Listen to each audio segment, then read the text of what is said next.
thanks for taking the time to do this. We talked about doing this at the Barber Vintage Motorsports Museum, where we're having our auction on June 25th, where we're selling, among other things, this fantastic Brumos Cup car behind me. But you had a conflict. We were excited about getting to do that in person, but you have a conflict because you're headed to Watkins Glen, which has been an excellent course for you. You've had a great history there. Why don't you talk about your race that's upcoming and talk a little bit about that track and what it means to you? Yeah, first of all, sorry, I would love to be at Barber, and I'd love to be in that museum during the auction. That sounds like a lot of fun. But yeah, heading up to Watkins Glen, actually doing a PCA club race in my old vintage 911 this weekend. And then next weekend we have the Carrera Cup, which is also the 6 hours of Watkins Glen weekend for IMSA WeatherTech Series as well. So a big weekend up there. I'm going to be racing Carrera Cup. It's my second year there. Last year was the first time Carrera Cup came to the States, so kind of a big deal, all Porsche 911 Cup cars. And yeah, Watkins, I always love to go up there. I always look forward to it every year. One of my most successful tracks, and of course where we won the 6 hour in the Brumos 59 in 2011. And then that was when we really were like, uh-oh, I think we might have a chance at this championship. So we saw that light, and we were ears back at that point for sure. Yeah. I'm going to ask you some more about that season and how it relates to this car behind me in a minute, but I want to get a couple of housekeeping issues out of the way, ask some really important questions. So my good friend Bo Henderson and I were watching your YouTube channel the other day and watching you push the limits of these cars, and big fans of watching your driving videos, and so like and subscribe to Lee's YouTube channel. But I was reading the comments section, and a guy named Austin Villa about 10 months ago commented in one of your videos, and he asked, how does it feel to be the coolest dude to ever exist? And and you know how social media is. You know, as I thought about that, I thought maybe he doesn't know Jesus, who's probably the coolest dude to ever exist, and maybe he's too young to know who Jerry Lee Lewis is. But you're pretty cool, and so how does it feel to be so cool? Yeah, well, those comments can go either way on the internet, so I don't read them all. I appreciate the comment. I don't agree, but it is flattering. Yeah, I mean, it's been a really, really fun ride. I started going on the racetrack when I was probably about 12, 13 years old with my dad. I didn't drive until I was 18, but was around it a lot. So once I hopped in the car, I got behind the steering wheel, it kind of clicked. So then it was kind of off to the races, literally. 3 years later, after that, I was racing in professional series in Grand Am Rolex. First big win actually came in 2005, 4 years later at the 6 hours of the Glen.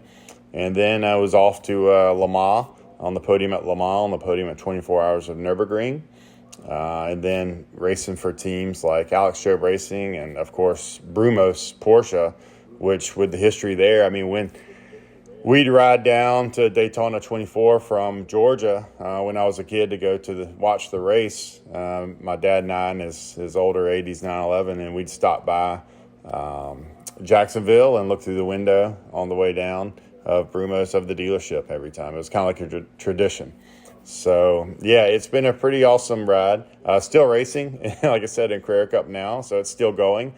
Started the Keen Project Safari deal back there around 2015. So constantly juggling things. YouTube in cars is one thing, but also I do driving for kind of glamour shots or for different TV shows and commercials and stuff like that. I love driving for the camera. So it's just kind of fun. You're more playful. You don't have to worry about tire wear or, what the competitors are doing or anybody but right behind you. You can just kind of goof off for the camera and try to make the car look cool, basically, and make some tire smoke. So, yeah, definitely not the coolest person in the world, but I appreciate that. It's been a fun ride, and it's still going. All right, so there are a lot of young, aspiring race car drivers out there, that look up to guys like you, and some of them have it's not well known, but some about you, but some of them have the similar affliction that might have impeded you from being a successful race car driver, and that is excessive height. And they're being told, you're too tall to get in a race car. But how tall are you, and how did you overcome that? How did you ignore people and just do it anyway? Yeah, I'm 6'5", and I've definitely been told, I'm not a race car driver because I'm too tall when I tell somebody they don't know who I am. And I think there's probably some rides. I mean, I know I've tried to drive different cars here and there that I literally just did not fit in. The 911 is a great platform because the engine's way back, so there's a lot of space in there, especially the newer ones. But I have spent time in mid-engine Ferraris and other stuff, and I was very, very cramped. And I mean, frankly, uncomfortable, is where there's the little Italian guys that were, fit just perfect in there.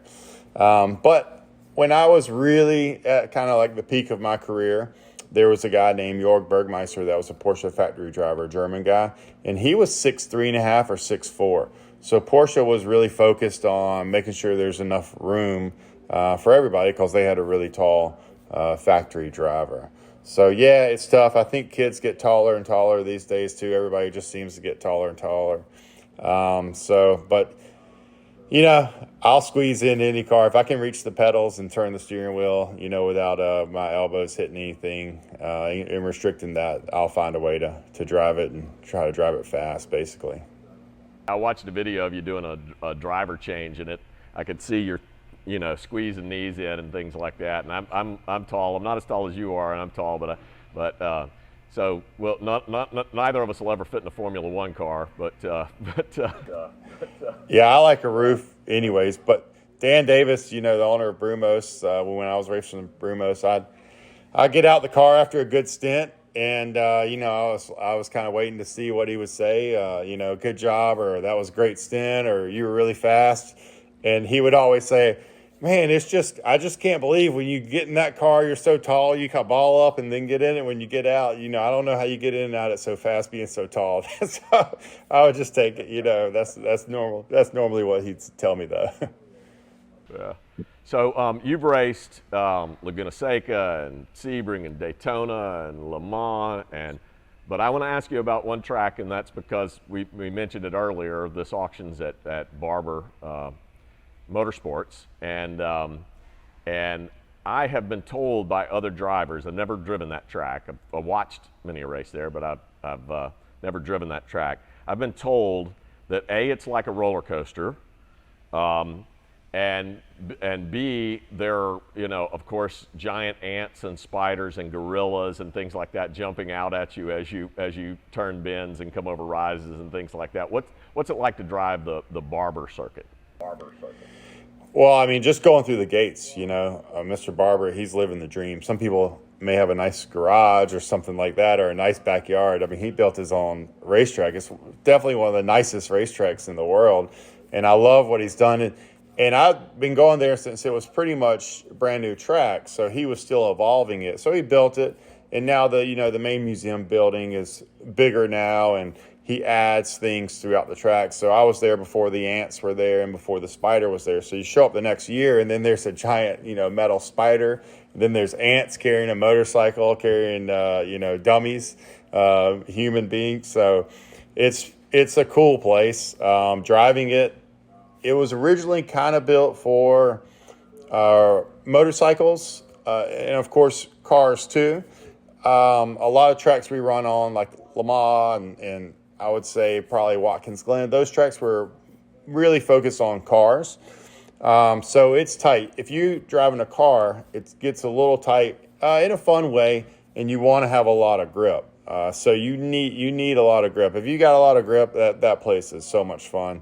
And then, of course, the elevations, too. A lot of blind corners, some pretty tricky areas, some areas you can really use the curb. And it's a busy lap. When we would do races there in Grand Am in the 59 car, you were worn out after, hour and 45-minute stint.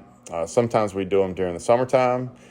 be real hot, and there's not a lot of breathing room on that racetrack. So that track make you work for it for sure.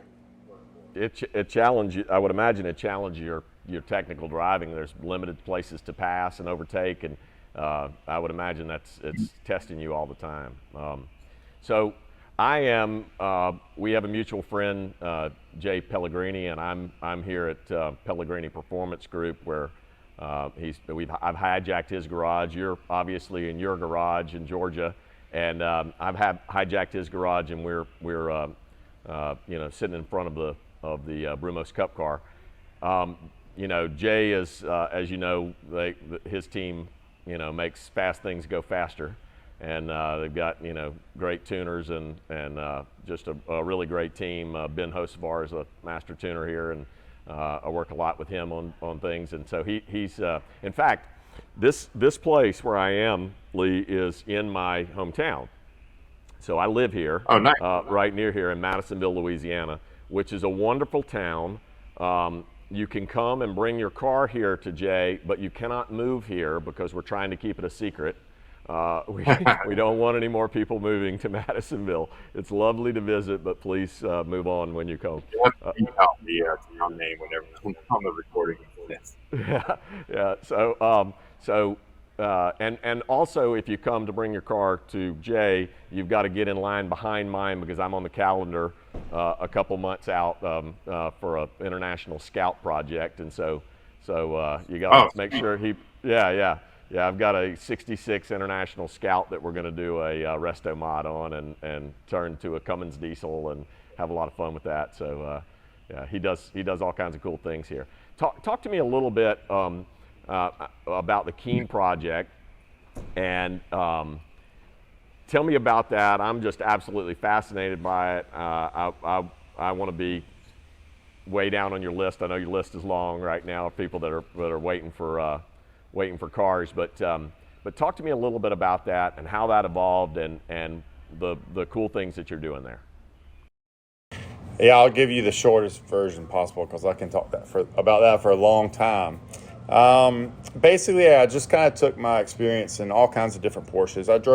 Been luckily to drive all the newest race cars, but I also got to drive a lot of the old vintage stuff and be around a lot of it. So I just kind of through experience, knew the 911 so well. I grew up in Middle Georgia on a four-wheeler, so then I went off racing, in Europe, Porsche 911s. So if you combine those two things, you kind of end up with what's behind me there. And really the goal was just to kind of have fun, kind of build a community. I built my red car there, the first one, and it's just kind of what I wanted to do. I wanted to drive around Atlanta. If I have to jump up on a curb, I don't have to worry about like a front lip or, you can run over potholes, whatever, and then take it up in the mountains in North Georgia and North Carolina and hit some of the national forest roads up there and just kind of be out in the woods, be away from everything. So the goal was basically just to have fun and do it while you're in a 911 because there's just something special, especially an air-cooled 911, the way it feels, the way it smells. So get to do all that fun stuff. And then also Porsche did that back in the 60s and the 70s and the 80s. The 959 everybody knows, but before that, the 953 and then the East African Safari stuff. And the first Porsche 911 that was actually truly raced was Monte Carlo Rally. So a lot of people don't know that. So 911 is just a great platform and you can do a lot with it. So I've kind of found my way, mixing, my history and turned it into a business. So it's been keeping me really busy. Actually, that keeps me more busy than racing, but got to meet a lot of guys, a lot of fun customers, really, really cool guys. And we do events and we just basically go out, get them dirty and have fun. Well, you can take the boy out of Georgia and send him all over the world, but you can't take Georgia out of the boy. And everybody in Georgia in the South likes to mud ride, right? So. Right. Yeah. I mean, there was mudding. I was like one of the only guys with an actual car in high school. I mean, everybody had trucks, and we lived on four-wheelers and dirt bikes on the weekends. So, I'm still doing it basically, still out there just kind of getting muddy, goofing off. Same here. So, yeah, so that's awesome. Yeah. So Okay, let's talk about your 2011 Grand Am Rolex GT Series season. Let's talk about your co-driver Andrew Davis. I'd like to hear what it was like to work with the legendary Hurley Haywood. Tell me about that. Tell me about that season, and then we'll talk about this car and what makes it special. Yeah, so that was my first season with Brumos.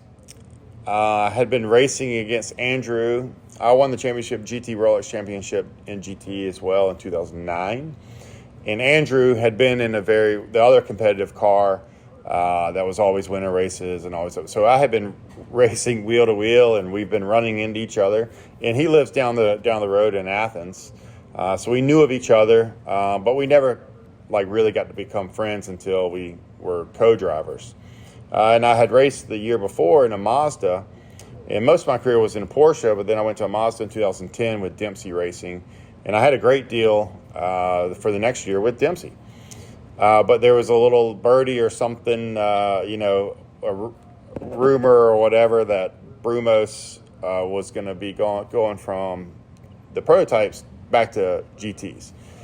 And I was basically told, more or less by Porsche Motorsport, to not sign any contracts and just wait a little bit longer, which was tough to do because I had a good deal for the next year. So finally the news hit, and I was gonna, the answer was yes. Of course, I would drive the 59, and yeah, they were going to go back they were taking the shop back based out of Jacksonville. Where the old shop was based out of, back behind the Mercedes dealership, right across the street from the Porsche dealership. And we're going to be racing a 911, number 59. It was going to be white with red and blue stripes. And from my history of driving down with my dad in his old 911 to Daytona 24 when I was young, and stopping by the dealership window and looking through the window, this was a dream come true. I think it was a dream come true for him, too. Hurley was one of his heroes. So yeah, we went down, we met everybody, and everything started happening really fast because we had Daytona 24 coming up pretty soon, and it was just really exciting. A ton of energy, a lot of good energy, which I think is really important. Those people are the nicest people in the world. So we got off to a little bit of a slow start, I would say. I think that was mainly my fault when I hit debris on the banking 2 or 3 a.m. during the 24 hours of Daytona. And then at Barber, I think, was our second or third race, and that race didn't go too well either. So it was tough. There was a lot of high expectations. A lot of people probably don't know about. It was kind of a little bit of a struggle to get going. I was involved, when we got hit. And I was driving when we got hit at Barber, and I was driving when we got, I hit the debris. But then things started clicking. Luck kind of turned our way. And really, the 6 hours of the Glen when we won that. And it was funny because we were going out to Laguna, I think a race or two later. And Laguna, obviously Monterey, Carmen by the Sea, great place, not just to be at the racetrack, but plenty of restaurants and all that fun stuff. So Dan had planned a dinner to celebrate our 6 hours of Watkins Glen win. And we were going to do it, Sunday after the race, Sunday night after our race. Well, we happened to win Laguna as well. So at that point, we were really grooving. And we were having a lot of fun. Andrew was doing awesome. He's a perfect teammate. We really became buddies. Things were gelling, and it was just cool. I think most everybody was happy. There's a lot of fans from Brumos from the years, of course. So, everybody was happy. The 59 was out there doing really, really good. So yeah, it's just a really special time in my career. And then also, Hurley was always right there, telling us not to complain if the car was hot or if our drink bottle, went empty or something like that. He didn't have drink bottles when he was driving 962s at Le Mans and all that. So, he was great. Got to really become friends with him. He's the man. He's awesome. I mean, his history. And then it's just crazy because in 1973, he won Daytona 24, and that was his first podium as well. And he co-drove with us in 2012, and we finished second or third, I believe, that year. And he was on the podium again. So his podium spread was from 73 to 2012. I mean, there's no driver it's just crazy. So, yeah, he's a lot of fun. Awesome person, really awesome people. So, yeah, it was a special year. And it came down to the wire right at the very end in Mid-Ohio. And the craziest thing happened. We went out to qualifying. Andrew was in the car, in the garage, going to head out to qualify. We had a fast car. We were pretty confident, but there was a three-way battle for the championship. I think we were 1 point out of the lead, and the car wouldn't start. And they never got it started. And it was the ECU. Something happened in the ECU, and we missed qualifying. So Andrew had to start in the back, and that was really. I mean, we thought we were done basically. As competitive as it was, there was just no way we were going to start in the back and we were going to win the championship. Just wasn't going to happen. Andrew started in the back. He drove up to like second place, I think, and just put in an awesome stint. So basically, one of the competitors had issues early on, and at that point, we were in a great position. I basically just needed to hold top five. The Mazda was behind us, the other guy that could have beat us. And the last 10 minutes was a battle. He was right behind me. I was in fourth and he was in fifth. And we were rubbing, kind of gave him a bump one time. We were wheel to wheel, and it was really, Dan and Hurley were on the box. I think just white knuckle, all their fingernails gone. But yeah, in the end, stayed in position. And we won the championship. So just an awesome story. Yeah. There aren't many better racing stories than that. Than when it's down to the last race and you're having to fight it out with that. That's made for movie stuff right there. That's really special to be a part of. Yeah. So in commemoration of that season and that number 59 car. Correct me if I'm wrong, because you know a lot about this, but my understanding is that the Brumos family, the Brumos team, ordered the last five or reserved the last five of the production year from Porsche of cars and built them completely to the same specs as the car that you guys raced. Is that correct? It's not identical to our Rolex GT car because there were some things that we changed in those cars. Those cars were almost RSRs underneath, basically. But Brumos had just done the B59s, which was the GTS street car. They did 5 of those. And we went to a 4-liter, and the 4-liter was a big deal. And in Rolex GT, we had the 4-liter engine, which was needed to keep up with the big V8 competition. And of course, Porsche had just done the GT3 RS 4.0, which now is, one of the really best cars street cars they ever built. So at the end of the year, to commemorate the championship, the Cup cars were 3.8s back then. So Brumos did 5. Porsche Motorsport did 4 liters. So the big thing about the car is it's a 4-liter, Porsche Motorsport 4-liter, not the 3.8. So that's the awesome thing. And of course, the livery, same livery as our championship car. And it's not really a better livery out there. There's a lot of great liveries, and that's just one of them, basically.